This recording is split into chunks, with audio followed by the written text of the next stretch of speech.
This is called the Reaper Omega Killer build. Yeah, I know, it's a big name. We're just gonna call it the Reaper Omega. But anyway, the Reaper Omega build is the same build as the regular build before I showed you, the Alpha build.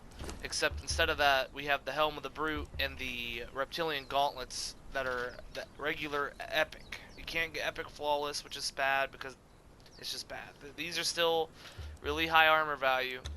And what they do is they give you 70% total damage reduction. This is a really monstrous build for fighting against other light armor fighters and stuff like that, since they can't really do much against you.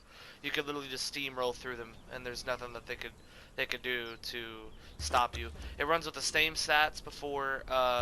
If you take the encumbrance elixir with it, you'll be able to get your first stick of encumbrance, which is always important. Other than that, that's that build. So let me go on to the next build. This is my Defari build. If you got the Brute of the Helm, it really helps out here. What you normally want to rock is this. You may ask why go over the 4th tick in strength. That's a different story. You could always do that with health. You could reverse it to where health is halfway up. But I find that having gluttonous gains is a bigger advantage than having brute strength or blood mad berserker, just for the plain fact that it's always in use. You'll always be using vitality buff, but you'll only be using that extra strength from the berserker when you're almost dead.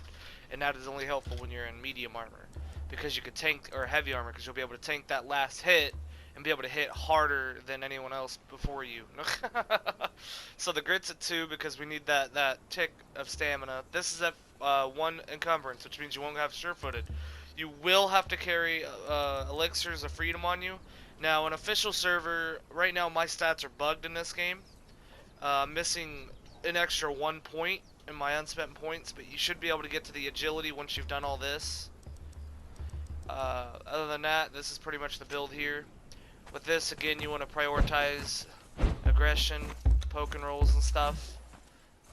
You can also work on doing the back attack. That takes advantage of the auto-aim feature that the game has.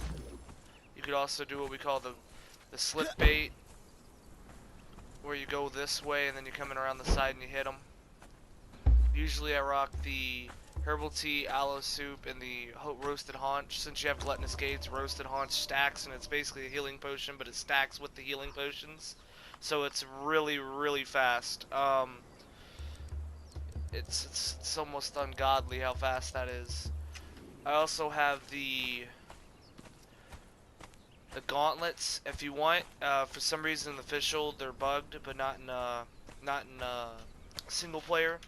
If you go to official, you could just get the reptilian epic gauntlets, and they'll actually give you more armor than the helmet. You could wear another strength build for a helmet, like a Defari mask, and you'll have about 305 to 330 armor. Once you pass 320 on armor, usually it says you're in medium, so you'll have to work around that.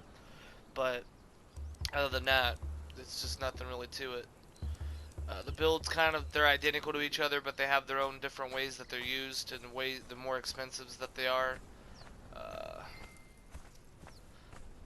Other than that, I'll catch you guys next time. Peace.